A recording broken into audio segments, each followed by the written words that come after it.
Straight of Hormuz पर अब सिर्फ यूएस और ईरान नहीं बल्कि वो एक ग्लोबल बैटल ग्राउंड बनता जा रहा है।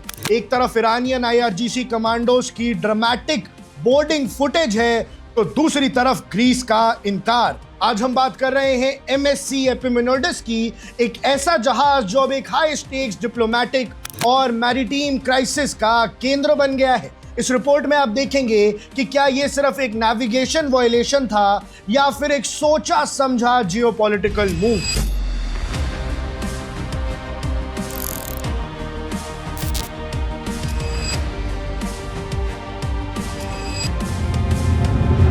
आपको याद दिला देते हैं कि ईरानियन रेवोल्यूशनरी गार्ड कॉर्प्स के कमांडोज ने एमएससी एपिमेनोडिस पर धावा बोल दिया था। ये एक लिबेरिया फ्लैग का शिप था, लेकिन ग्रीक लिंक कंटेनर वेसल भी था। रिपोर्ट्स के मुताबिक आईआरजीसी की गनबोट्स ने शिप को सराउंड कर लिया और कमांडोज ने डेक पर स्टॉर्मिंग शुरू कर दी। ये वेसल दुबई से इंडिया की तरफ जा रहा था जब ईरानियन वाटर्स के पास इसे रोका गया। ईरान का दावा है कि उन्होंने शिप को इंटरसेप्ट किया, लेकिन टेंशन्स तब बढ़ गए जब फायरिंग और ब्रिज डैमेज की खबरें सामने आई। सबसे पहले तो आप वो विजुअल देखिए कि कितना खतरनाक मंजर था वहां पर।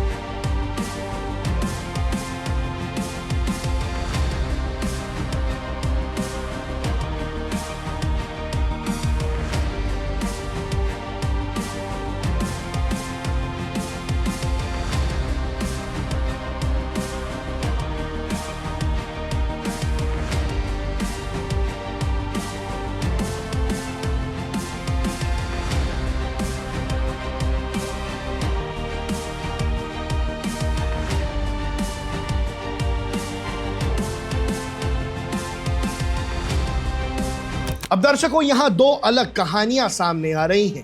तेहरान का ऑफिशियल स्टेटमेंट है कि एमएससी एपिमेनोडिस ने मैरीटाइम रूल्स का वायलेशन किया और अपना ट्रैकिंग सिस्टम जानबूझकर बंद रखा था। वो इसे एक सिक्योरिटी इन्फोर्समेंट एक्शन बता रहे हैं, लेकिन ग्रीक अथॉरिटीज और शिप ऑपरेटर्स ने इस क्लेम को डिस्प्यूट किया है। उनका कहना है कि शिप को फोर्सफुली रोका गया और शिप डैमेज्ड भी है, पर फुल सीजर की बात पे अब तक कंफर्मेशन सामने नहीं आई है कि भैया जो सेलर्स हैं उनके साथ क्या हो रहा है। दोनों तरफ से कॉन्फ्लिक्टिंग रिपोर्ट्स ने इस इंसिडेंट को और भी कॉम्प्लेक्स बना दिया है। और सबसे हैरानी की बात यह है दर्शकों कि भारत का कोई ऑफिशियल स्टेटमेंट अब तक क्यों नहीं आया है। क्या भारत चुपचाप इस बात से पल्ला झाड़ रहा है और कोई भी ऑफिशियल इस बात को सामने रख ही नहीं रहा है।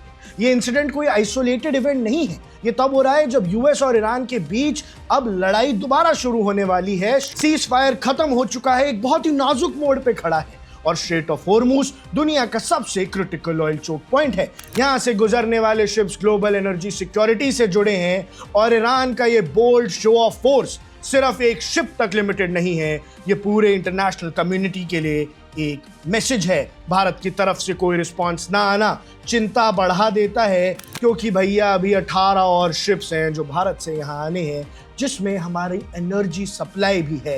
यानी भारत अपनी एनर्जी सप्लाई के लिए, अपने पेट्रोल डीजल एलपीजी के लिए जिस रूट पर डिपेंडेंट है, उसी रूट पर अब 2 बार भारतीय शिप्स पर हमला हो चुका है। और इसका मतलब ये है कि अब भारत को भी कोई स्ट्रैटेजिक चेंज करना पड़ेगा। आपको क्या लगता है, आपकी क्या राय है, हमें कमेंट सेक्शन में बताइएगा। अब देख रहे हैं वन इंडिया, मैं हूं आकुश कौशिक।